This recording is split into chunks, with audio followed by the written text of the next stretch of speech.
3, 2, 1, go.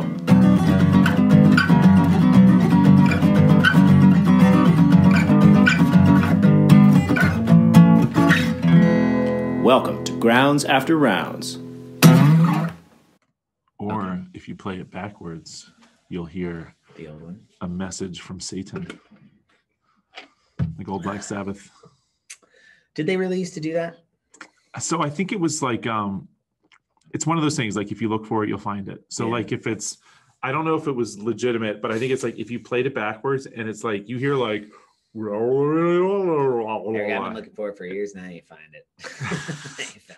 And you can, but you can almost like, oh, you know what that kind of sounds like is Paul is dead. Paul is dead. Paul Right. is dead. Yeah. Right. Like it's just you can kind of make something. It's close enough that you could make something Kind of out like of horoscopes. Right? Like are coincidences really coincidences? Like no, coincidence and intention is just the two sides of the same tapestry. I heard that the other day. That's a good one. Right? It just depends on, it's in this, it's a line from this short story. Ted Chiang, who wrote The Story of My Life, The Story of Your Life, which was the short story that they then adapted, Arrival, the movie Arrival. Right. Which, have you seen that? Yeah. That's an awesome movie. Oh, wait, no, is that the one with I think in Contact? No. Arrival was with Amy Adams? Yeah. I've not seen Jeremy that. Jeremy Renner? No, I've not seen that. And the anthropods come down, and it's basically, it's how language, the idea, and it's sort of, I was watching it and reading Ted Chiang's short stories. The title of the book is called Exhalations, which is the title of the second short story in the compilation. But second or third one, there's a guy who's talking about how there really is no free will. And so they create this machine to display to everybody that there is no free will. And it just sends everybody into, existential. Basically, you either lose it and you're like, oh my God, nothing's worth it. And you just end your life because it's like, why bother? Mm-hmm. Or you choose to just continue to deceive yourself that there's choice and meaning and purpose. Yeah. And so the reality is the machine already had predicted who are those that are going to really, lose it or not. And then eventually they create a second machine that has enough of a time lag on it to know which people would pick it or not pick it to see. And then there's those that like spend their whole lives saying this is bullshit, and it's like the machine already predicted all that. Yeah. And so is it coincidence that the machine predicted it and so therefore just never registered for these people? Or was it intention that it registered the intention that if it showed these people that there was no such thing as free will, they would kill themselves? And so it all has to do with like, when there's a green dot that flashes, you will push this button. But the second you intend to push the button, the green dot flashes. And no matter how many times you try to trick the green dot will always flash right before you're about to push the button. So is it the green dot flashing, or is it your intention to push the button and then the green light making you push the button? Yeah. And if you basically say, well, I'm not going to push the button until the green light flashes, the green light will never flash. And then the second you're like, all right, I'm going to try and do it, the green light flashes and you go to push the button, right? And so it's called the intentioner is the name of or maybe the predictor. I can't remember. I think it's one of the two. It's one of those. Yeah. And it's basically, it registers intention. And what this is based on is there was functional MRI machine study done where the parts of your brain that fire up right before you make a decision, fire up a discernible time frame before we are making decision. So acting on that decision. Right. Yeah. So your body already knows you're going to make the decision before you consciously make the decision. So there is no consciousness. Consciousness is just along for the ride. Right. Or if there is consciousness, it's not yours, right? It's not you, unless you aren't your meat and, water sack body. Yeah. Like, so which one are you if you're neither, and And so, and I'm also reading this other book that's talking about consciousness. So, but this idea of what were we talking about? I don't even know. Where did we go? Where did we start? Making your Oh, decisions. tapestries. The tapestry. So intent. The line, right? The line was in the. There's two characters talking. Oh, it was one in the first one because it was about this time travel thing of like, well, is it just coincidence that myself went back in time? Because there was another story about time. This guy creates these like portals using already pre-existing like wormholes, and he just figures out how to like expand them like a. I forget the analogy he uses, but like is opening. This an Arrival? What's up? Is this an Arrival? No, this same author, different story, another short story.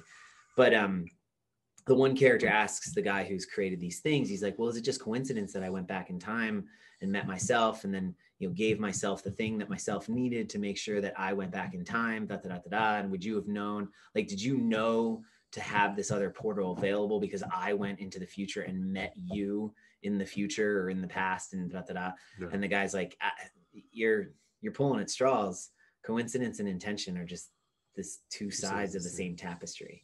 It just depends on which way you want to look at it to determine whether it's coincidence or intention. There you go. And I was like, oh God, that's a good line. So good. So yeah, there is no coincidence and there is no intention. No, it just is. It just is. And it's already all happened and it will all happen and you can't change the past or the future. Yeah. We're just now meat sacks drifting through the cold, dark emptiness of space. It's good old meat sacks. I've been called worse. We are water-filled meat sacks. Just trying to stay busy till we die. So it's like a walking stew, basically. Mm-hmm. It's a walking stew. At a really bad temperature. Yeah. Like a temperature that festers bacteria. That's what that. Which how accurate is somebody named Stu then? Oh yeah. Stewie. Wow. I went to dive school with a guy named Stewie. Yeah. Yeah, he was great. Pre-Family Guy. So wouldn't that have been amazing? Yeah. Stuart. I can't remember his last name. Stuart? Damn it. God. Oh. Well, here we are. That's how we kick it off. Yeah. Good Beautiful. beginning. Good beginning. Good. I hope your minds are warmed up no now. Coincidence, and there is no meaning in life, friends. And you're a meat sack. And you're a water-filled meat sack. Yeah. At a bacteria-growing temperature. Which can I tell you? I had I don't know if it's an epiphany, but something got me the other day where someone was talking about dad bods. Yeah. And now the word dad bods just gets thrown out there, and I'm just like. And I feel like you can relate as dads. Of course, you have like the opposite of a dad bod. I appreciate that. I feel like if you aren't a dad, you're not allowed to say that you have a dad bod because you haven't earned that dad bod. You might just be like a little soft. What does earning a dad bod mean, right? Like, the lack of sleep or the lack of. But you can do that without being a dad, right? So just come up with a different name for it. That's all I'm saying. And in which case, too, I feel like we also need to embrace the mom bod and just go equal because it's a beautiful thing. No, you are. No, you are wading into. Just why are we shark-infested water? Why do we celebrate this one thing and not the other? Danger! This podcast has now been canceled. Oh, I love moms. Eric. I'm going to give you a little piece of advice. Hit me. Go for it. Never comment on other people's bodies. Ever. It's never worth it. Really? Certainly not. I just made you feel good. You certainly said, not on your. Well, it was still awkward. Certainly not on your wife's, and certainly. If you saw what I was thinking about when I commented on your body, then it would have been awkward. We talk about performance, functionality. Sure. I don't know, intention. Back to this intention word. Effort. We comment and celebrate effort. Traps. Yeah. No, not traps. No, not traps. Yeah. Okay. So anyway. And actuality, I mean, in all seriousness, it is because it's all relative. Yeah. Right. Like, and how I feel.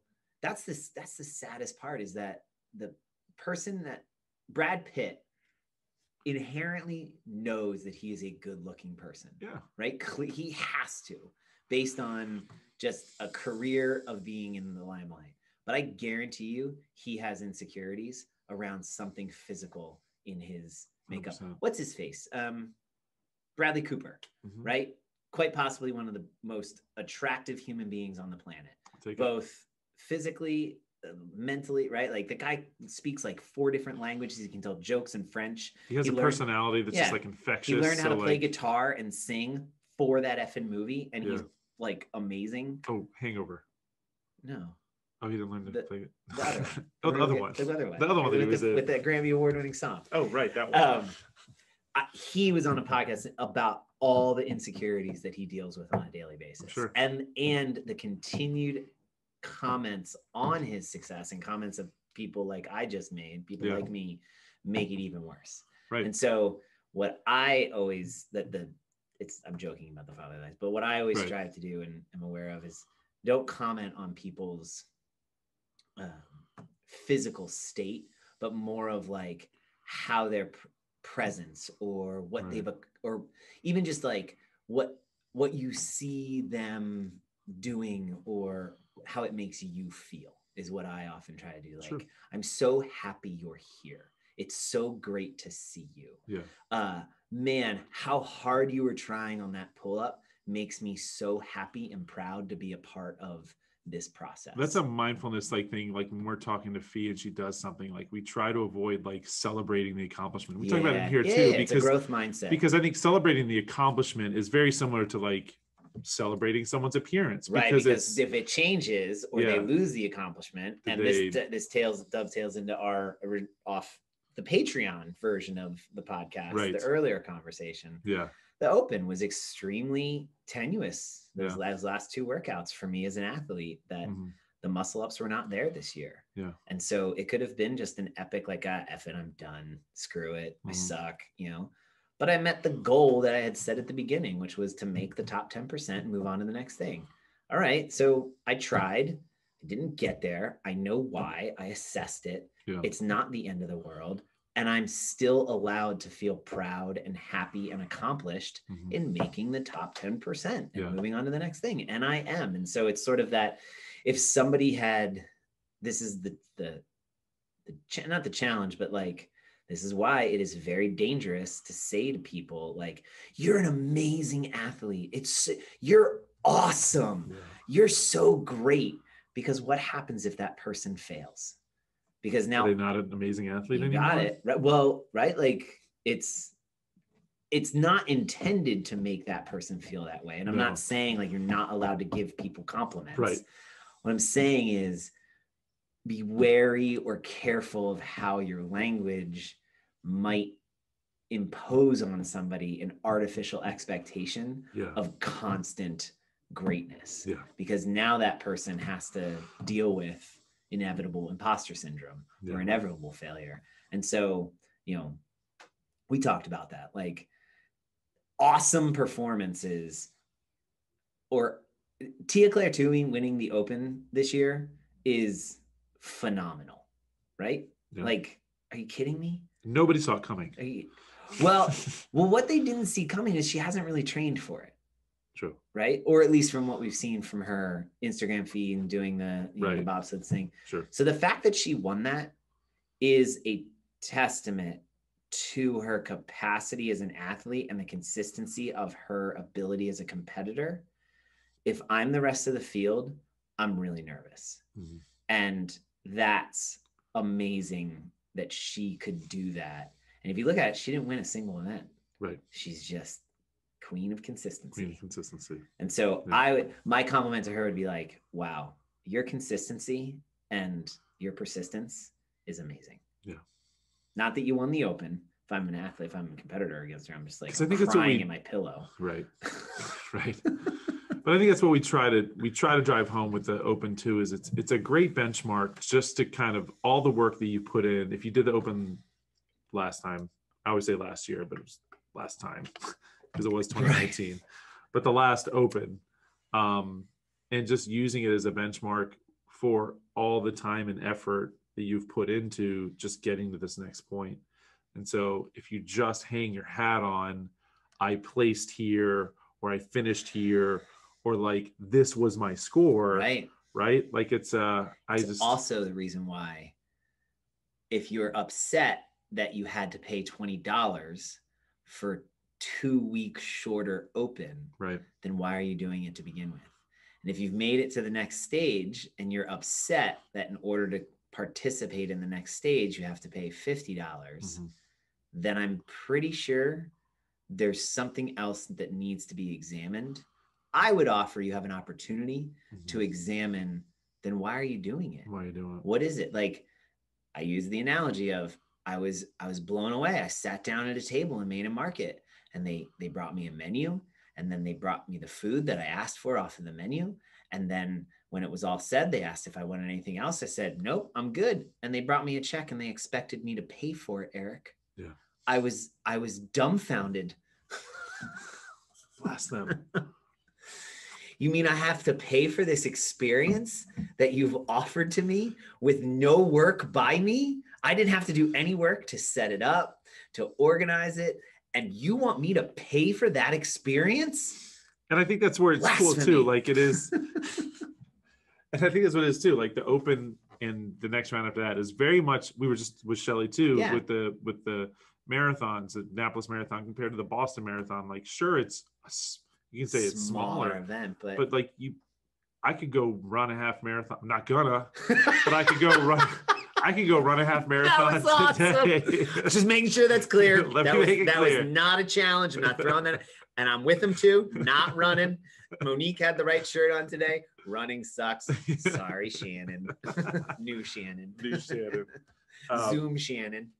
But it's yeah, like you know, the cost is there for the experience. I think it's I think Megan, and even a smaller we can kind of keep going down this hole, but Megan and I have had the conversation of like, going to a movie is so expensive by the time you get the meal or by the time you get the tickets, and then you probably get snacks. It's like this is a movie like a couple months we can watch it at home. Yeah, but there's something about something to it. And that's why I was pleased with the way movie theaters went, because I think they saw that writing on the wall where they were like, oh my God, we're coming up against these streaming services that kind of can make it, more pretty quickly from release to getting it to people's homes. Mm-hmm. So we need to so they made the comfy chairs, and right. So if we're going to go see a movie now, we go to like the good one, and we pay the extra, $3 to $4 a ticket for that very reason.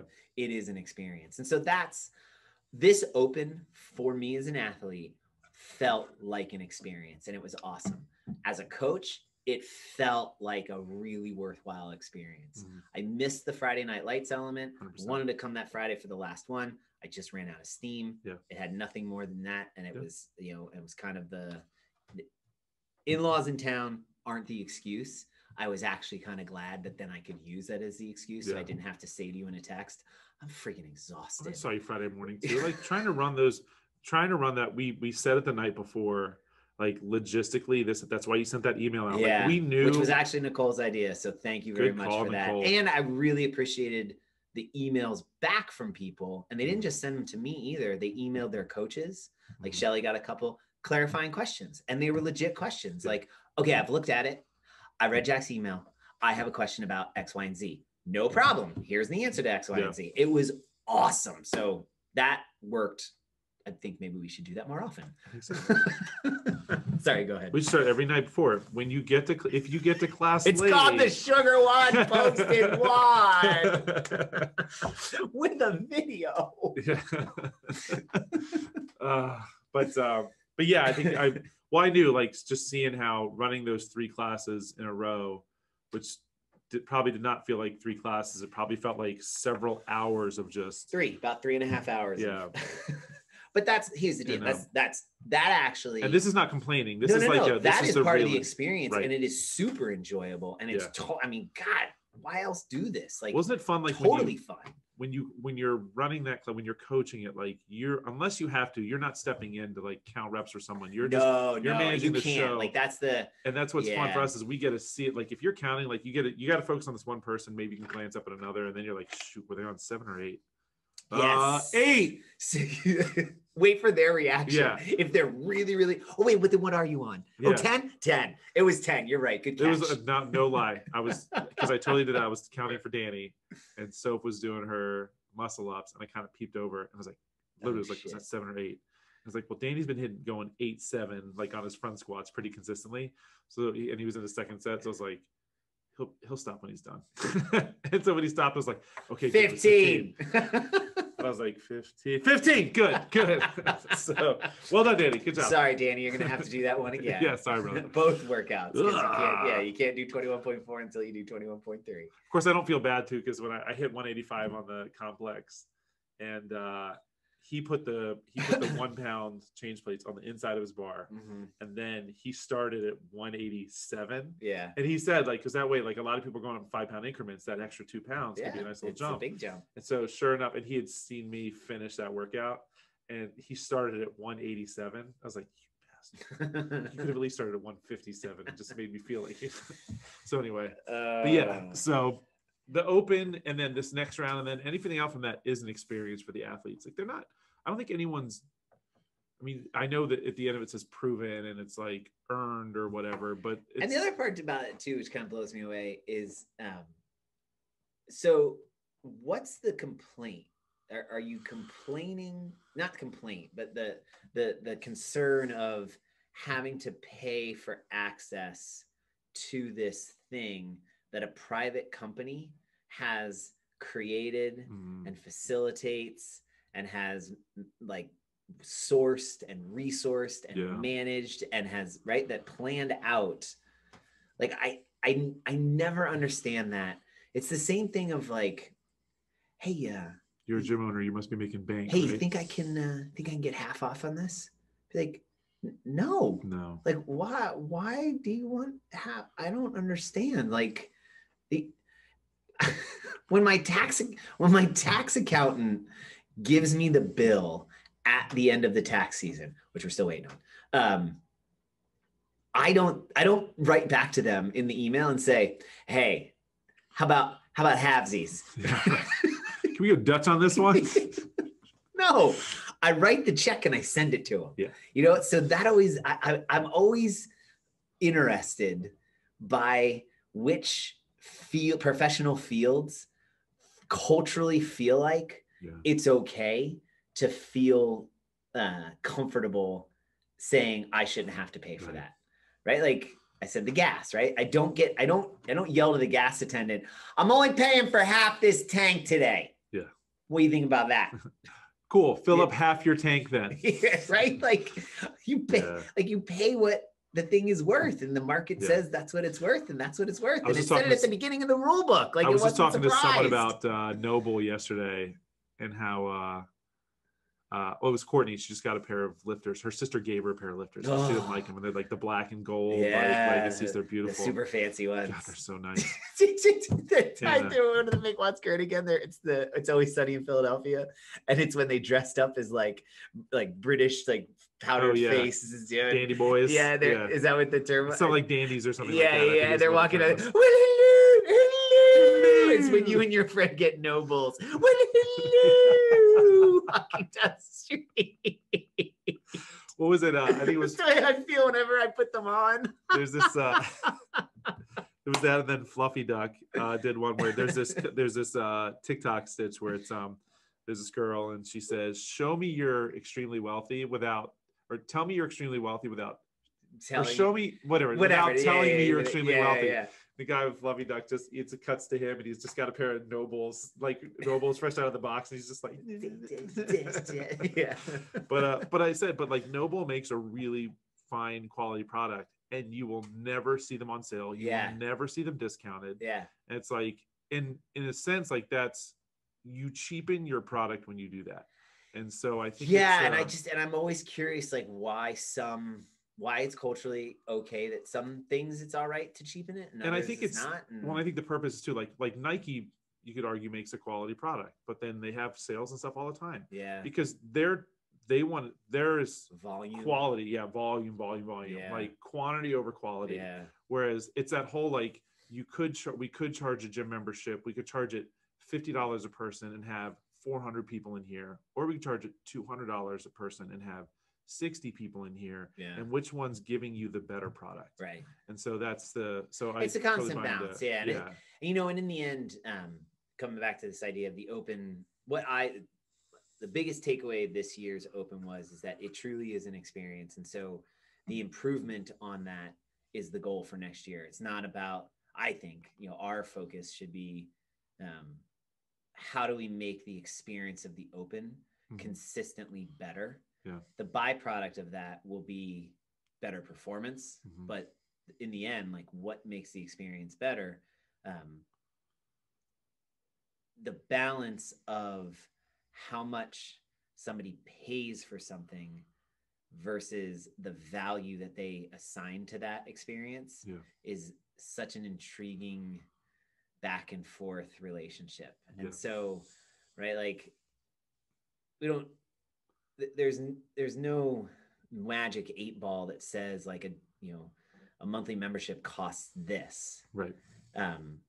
It is a constant balance of like for the quality of the product to be at the level that people have grown accustomed to, it needs to cost this in order to facilitate the machinations of the behind the scenes of this is what it needs to be so that the place continues to exist. So do you feel, and I said we were talking about this, there's 2 workouts less this year than there were the previous year. year. Like I got shortchanged? Do you feel like you got shortchanged? Do you feel like you have less of an experience in 3 weeks than you did in previous 5 weeks? I'll be honest with you, do less better.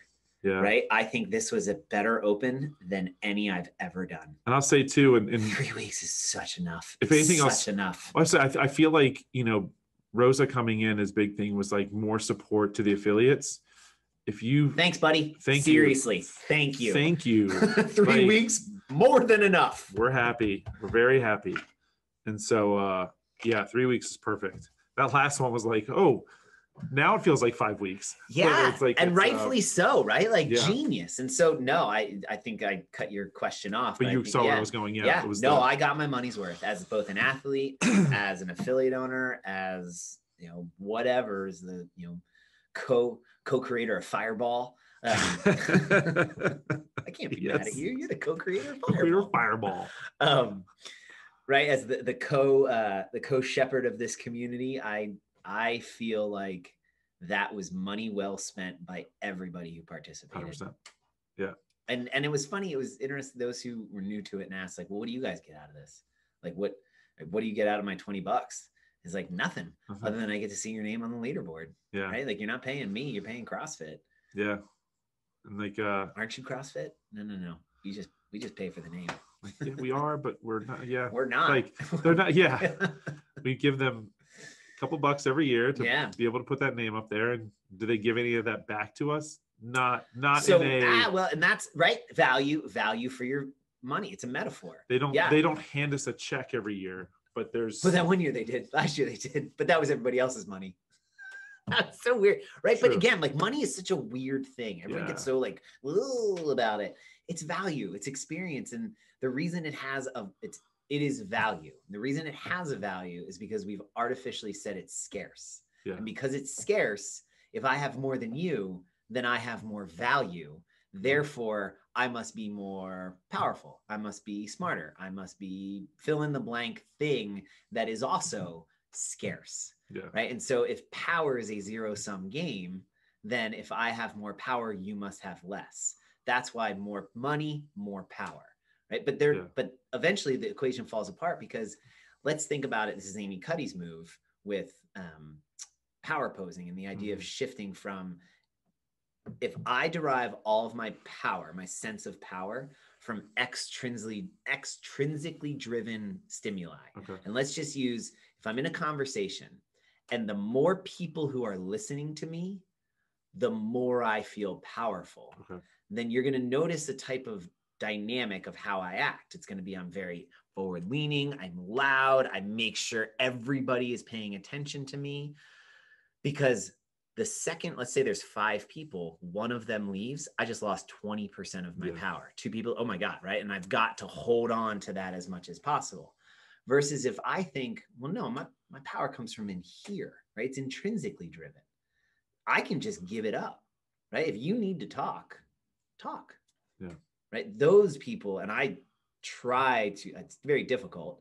I try to cultivate that type of mindset of, the more I give power away, ironically, the more powerful you become. Right. Because it's like, well, no, I have infinite power. I can just keep giving it away. Yeah. And just, here you go. Yeah. This is also why the idea that Glassman had originally of CrossFit is infinitely free, right? Like, because the power, the value wasn't in the workouts. It wasn't in the design. It wasn't in the methodology. It wasn't in anything. It's all open source. Yeah.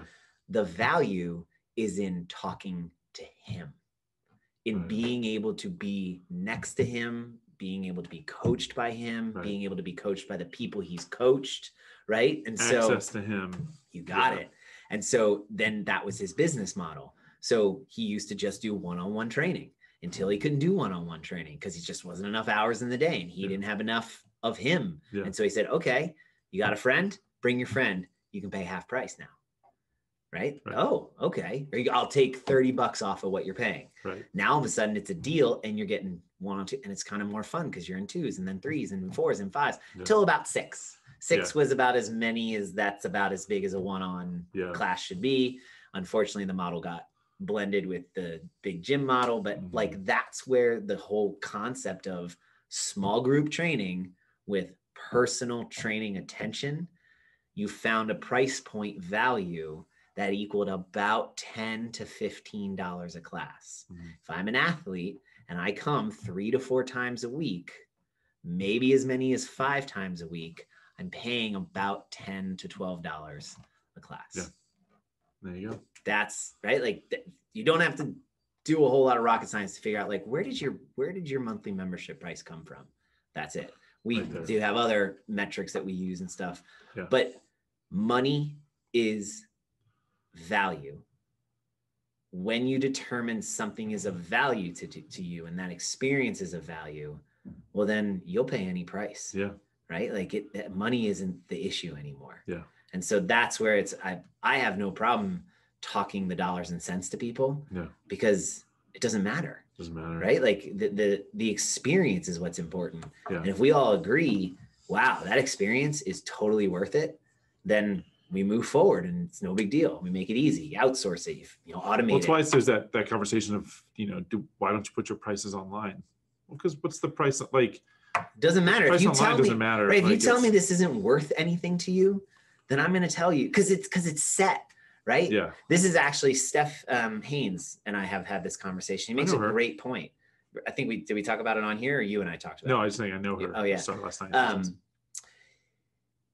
Not having the prices on the website creates a great opportunity for us to drop what could be a bit of sticker shock for people after we've already had the conversation, the initial conversation of what this thing actually is and what the experience actually is. Yeah. And it hopefully lessens what could land as a very uncomfortable or unexpected price point.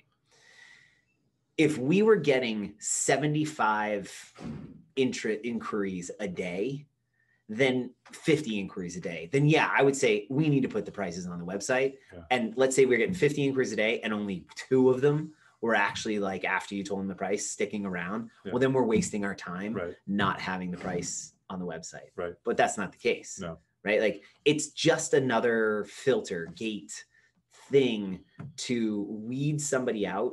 That sounds bad. It's very much like if you came to me and said, I want to buy a car. Okay. Yeah. $20,000.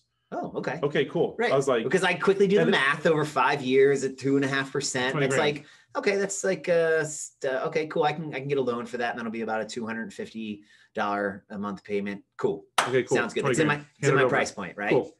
Pay me $20,000. I would be like, let me get USA on the line and I get the loan and I cut you a check. Do you even know what kind of car I'm selling you? I see what you're saying.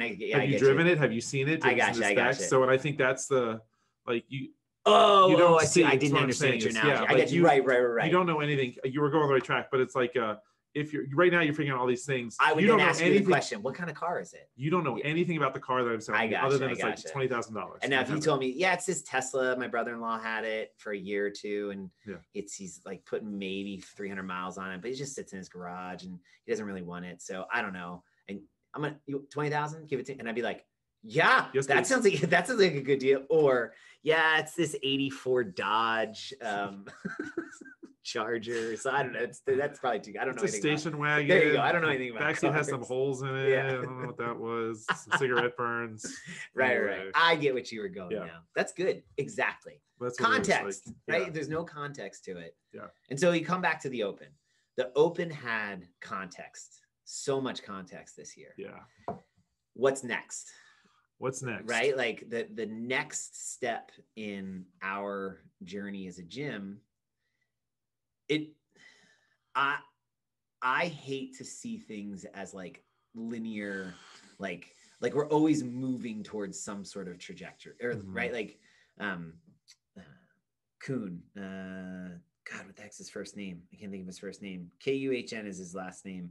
The Scientific Revolution. Oh my God, I can't remember the name of the book, but the idea of that people think the advancement of science or this advancement of technology and knowledge is like, oh, we're going to get to the next stage of something. Yeah. Evolution, right? Like we're evolving towards some sort of end state. That's not the way evolution works. That's not the way revolutions work. Right. Things come around and evolve or change based on the previous needs or the current needs of the environment. Right. So let's say, right, this is the moth idea of in evolution.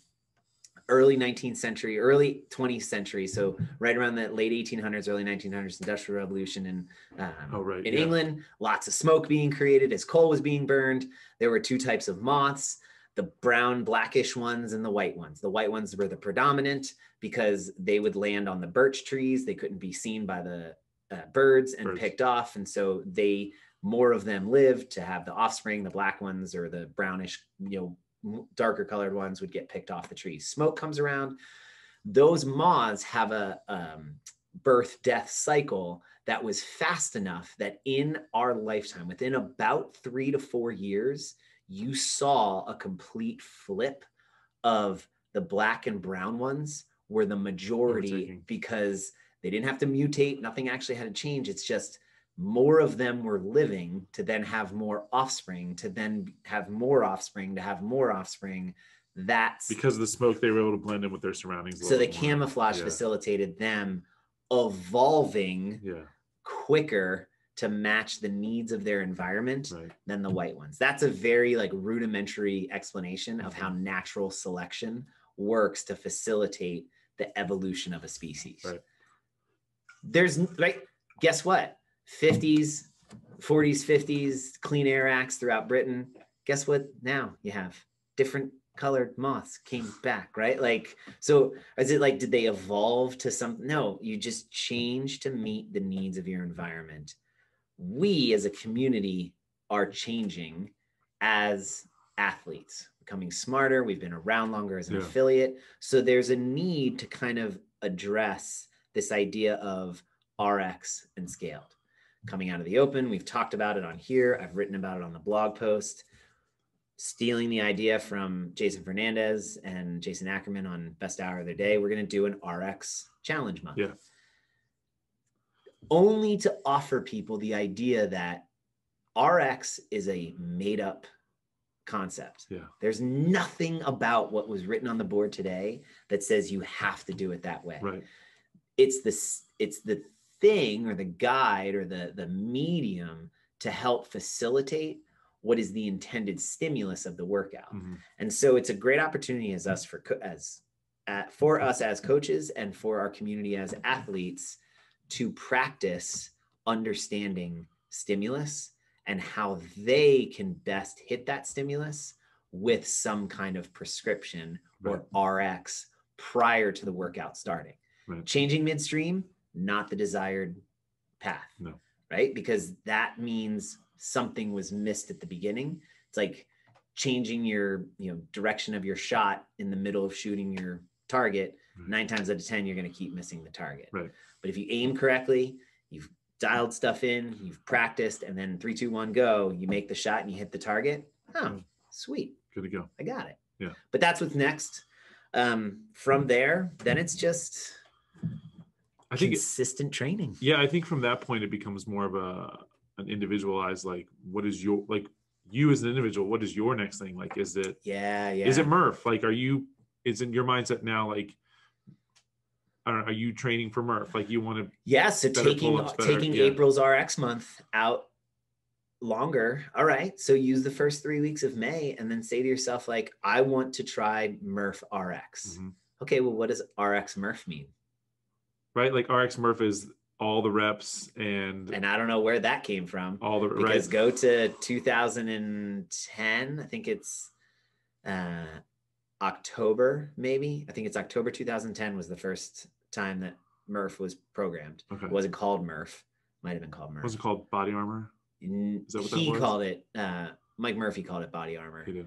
Okay. But I think the first time it was on .com, it was, because it wasn't the first hero workout. I think it was third. Right. You had JT, Michael, JT, and then I think Murph was the third one. And I may be getting those mixed up backwards, but it doesn't matter.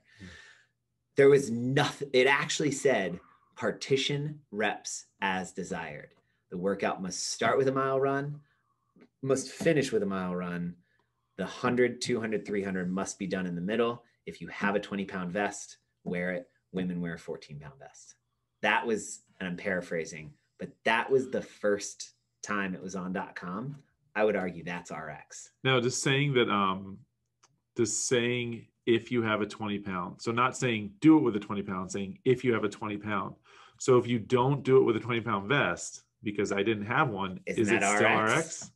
So this is like, where, right? Like this is where .com doesn't believe in RX. Yeah. Right? They offer from the very get-go. God, you go back to like 2002 and 2003, 6 and 7 actually was even worse. They would write stuff in programming and it would be like 8 rounds for quality movement, no clock, no rep counts, just move and move for quality. Yeah. One of the first personal training sessions I did out of the garage was with Mary and her niece and nephew, grand niece and nephew. I can't remember the relationship. Doesn't matter. We had the plan. We came up, we co-created the workout. It was a ton of fun. We're about to start. And her niece, I'll call her niece goes, can we add a quality component to this movement? Can we say also we'll get graded on how well we're moving? And Is this Mary Faye? Yeah. Sounds right. But I was like, let's say it's, I was like, related. That was awesome. And I was like, who do you want to be the judge? She's like, we'll do a combination. You judge and we'll each individually judge ourselves. And I was like, you're the freaking best. Like she was awesome. And so I think that like, I always come back to that. That's actually Thursday's workout. Yeah.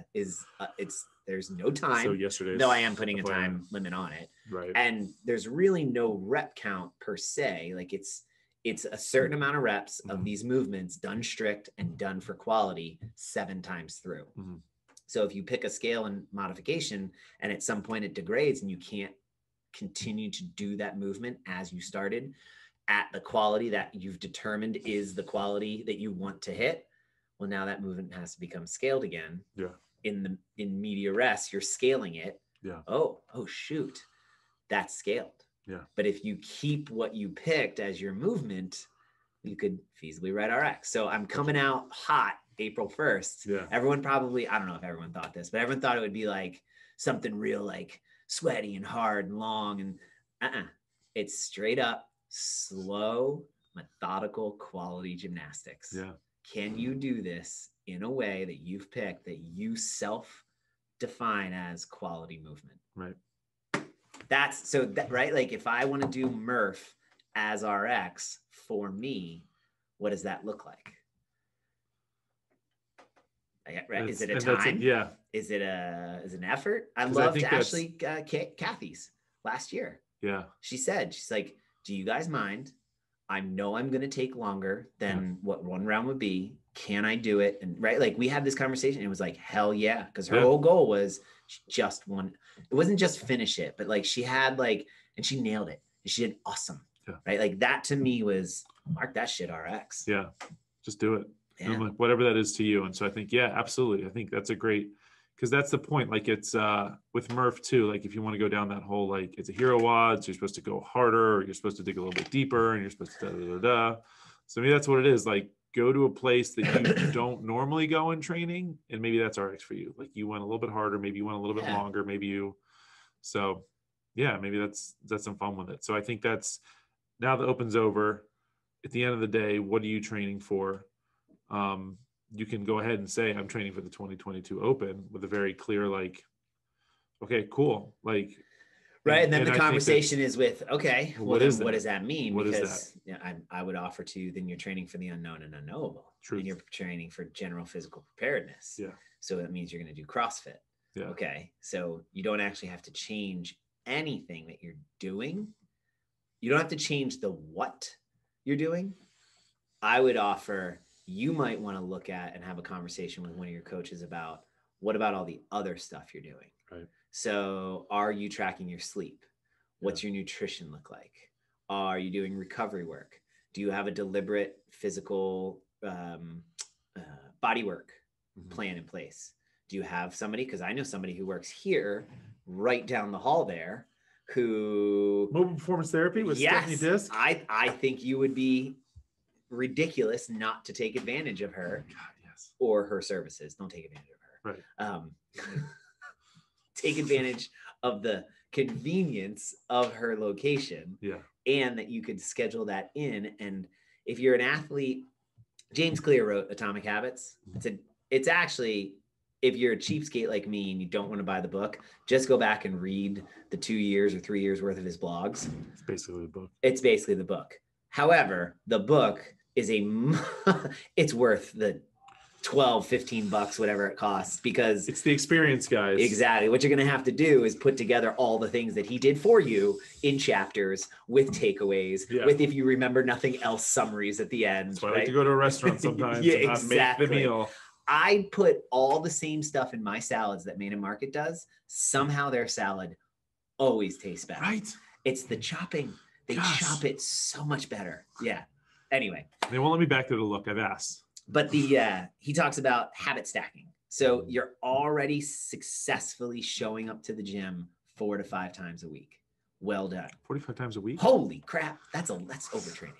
So you want to you want to train better for the 2022 Open. All right. Well, let's stack a new habit onto the habit that already exists in tiny, atomic size, little size. That's where the atomic habits come from. That's where the term comes from. Is it's the smallest non-parsable unit that you could do of the habit. So when you show up at the gym, instead of sitting on your phone or grabbing the foam roller or just kind of like standing there like a zombie, go over to the rig and dangle for 1 minute. There you go. This week, right? Like just every time you show up, just dangle from the rig for 1 minute. Yeah. Then next week, make it 2 minutes.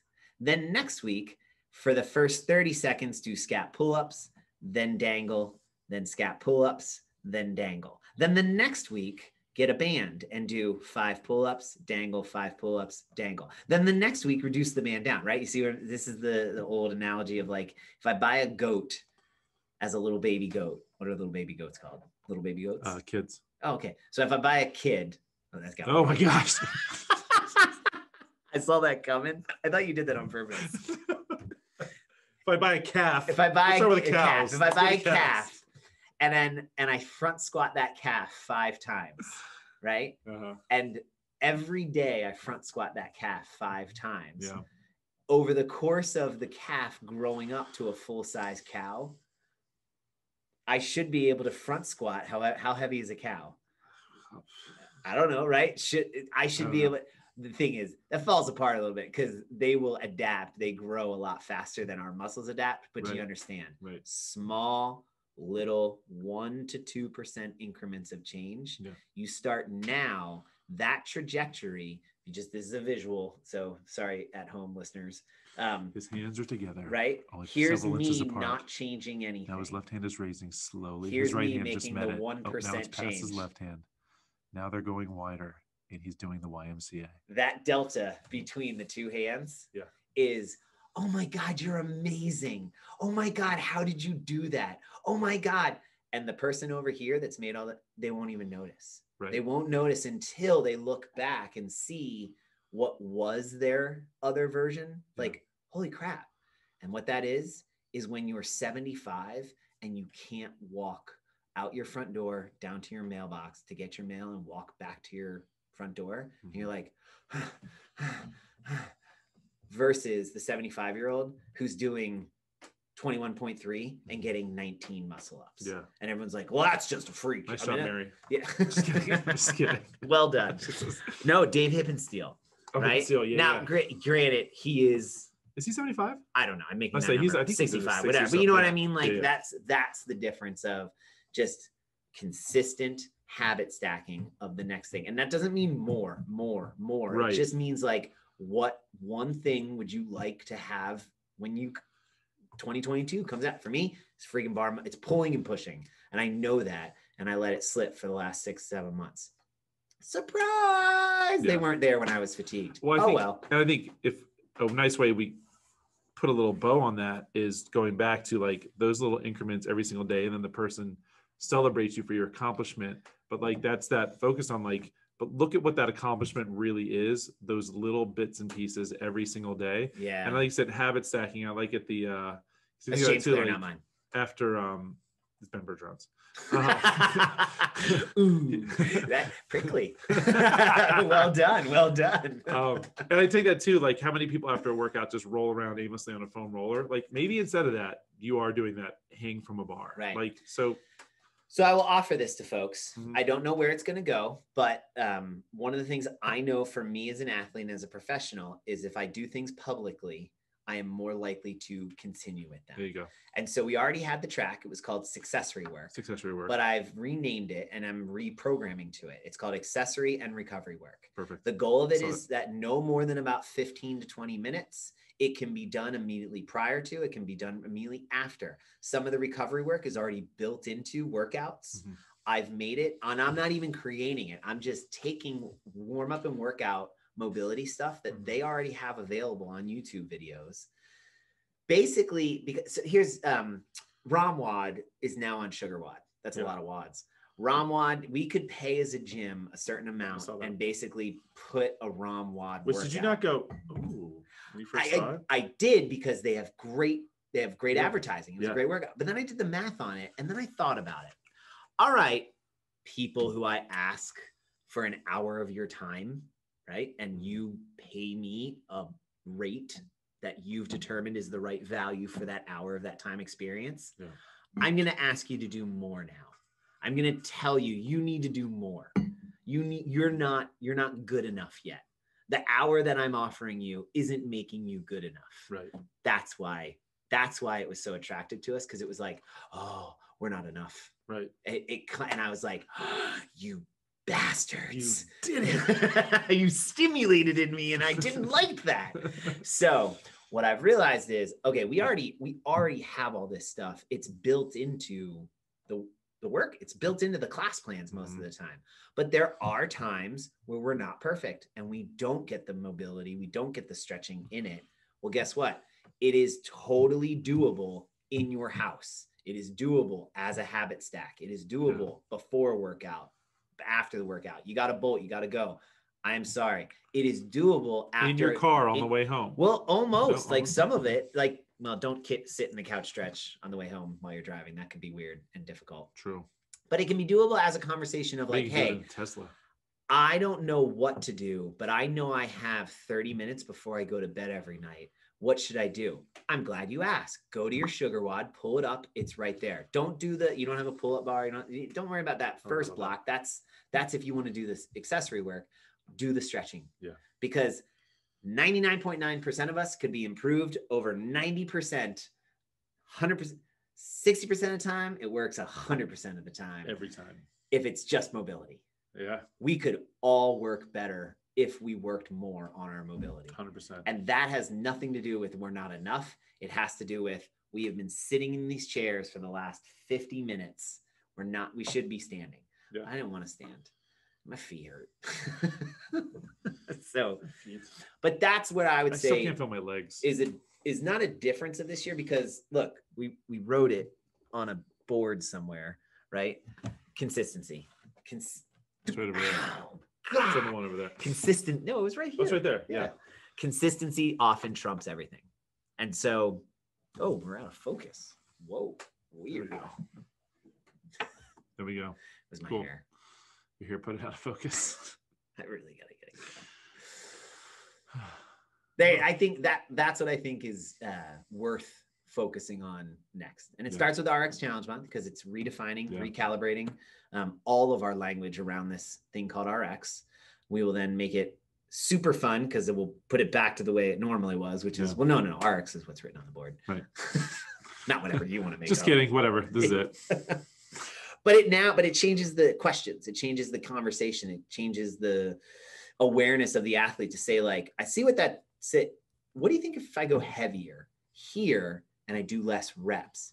And then as the coach, I go, I like that. Yeah. Why? What are you looking to get? What do you want out of that? And they go, well, I know I can do it, but I want to go a little heavier. I think it's a good plan. I like it. Let's see how that plays out. Right. Yeah. Now, all of a sudden, that collaboration is coming from a position of informed questioning, informed curiosity, not just, what am I supposed to do here? Yeah. I don't know. What do you want to do? What do you want to do? What do you want to get out of it? I want to do snatches. Go for a run. I'll do snatches. Snatches sound good. That's a good one. Echo bike. All right, I'll snatch. Yeah, I'll snatch. Did I tell you Stumps took on the 300-calorie Echo bike one day? Oh God. Did you offer that as an alternative? No, it was to something? So it was the day we did this. Stumps. We did the snatches and the so he's like double. He's my like double gratitude because I thought it was awesome. It was when we did the snatches and snatch balances. Yeah. And and so he has he has the one shoulder that like snatches, like he can do a little bit of weight, but then it gets to a point where he's just like, he's not getting out of it. Yeah. And so he even texted me earlier. He's like, I think I'm going to do the 300 cal Echo bike, and if there's time remaining, totally different workout, but totally different. Do some burpees. I was like, yeah, man. Like he's like, yeah, he wasn't feeling the snatching and didn't want to, but he's asked if it was okay if he could do that. It's like 100%. That's cool. So he went through the whole warm up with us. We still did some skill work. We still had a PVC pipe because I wanted to work that because the only way we're going to kind of help move that is go through it. And then I said, all right, we're going to start loading our bars if you want to start your Echo bike. So he took the Echo bike and put it out. So look at the water, 300 calories in like 24 minutes or something. Wow. And he just went. That's really good. Yeah, it was awesome. I was like, holy crap. Man. So that's 8 minutes per, right? 300 and 24. I'm trying to, so 100.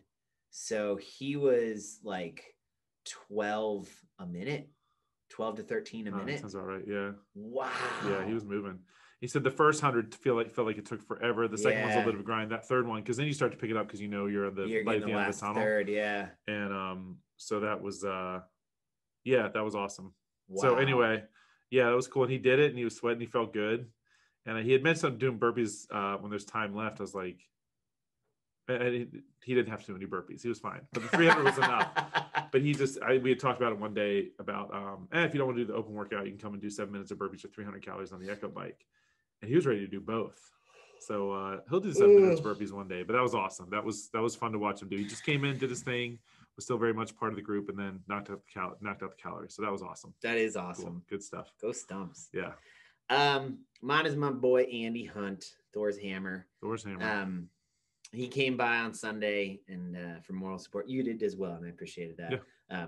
But he didn't have to, and he's got other stuff he can do with his family and those girls. And I was here anyway. So he but the conversation that we had afterwards, and then the text changed, and then the Shelly shout out. She's back. She's back. I was right, like the way he texted me, it was I know he thought he was sort of like poking the cage of the snarling dog, because right, like I was disappointed with how 21.3 and 21.4 went, blah blah blah. Like I am officially over it, because in the redo I confirmed for myself that it had nothing to do with a bad plan. It really had to do with I'm just not there, right? And so that's an easy thing, not easy thing.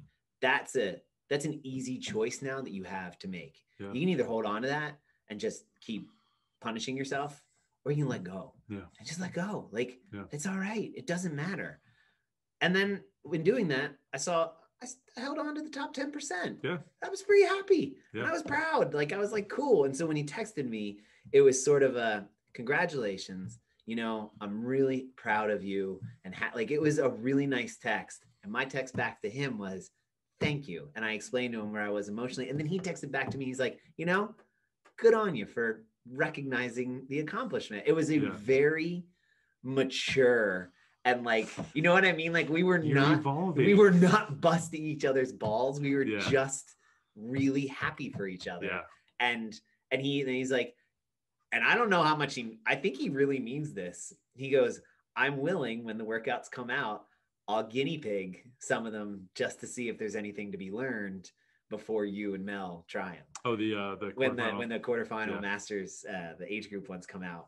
Cool. And I was just like, oh boy, like, you really sure about that? And so I think, and I texted him. So then we sent funny gifs of guinea pigs, like eating things and doing funny things. Back to our normal, not as mature. Not as mature at all.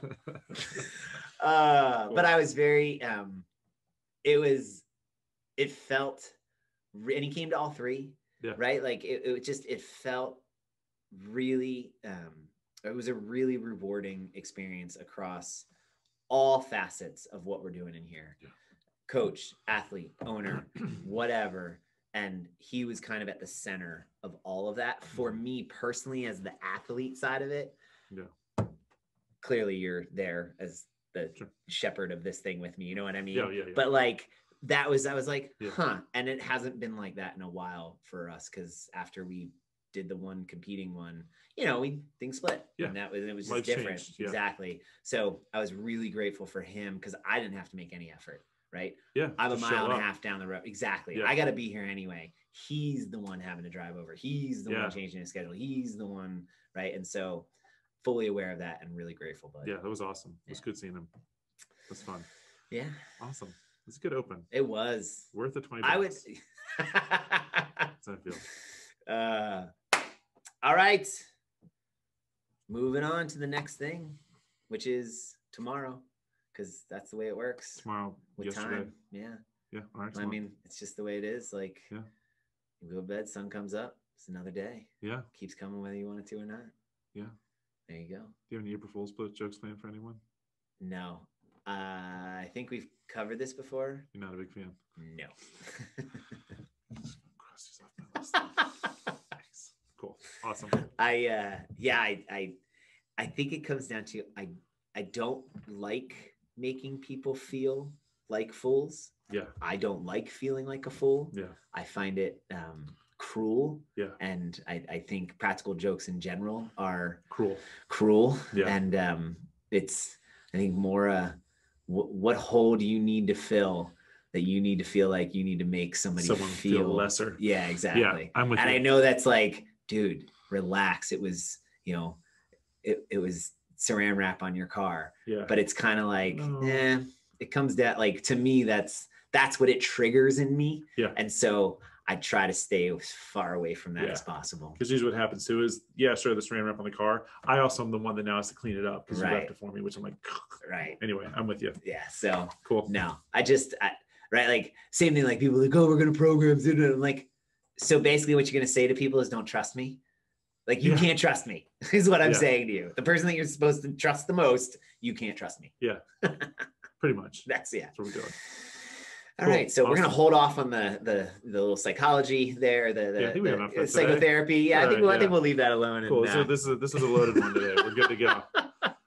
Awesome. All right, folks. Cool. We'll see you on the creek. There we go.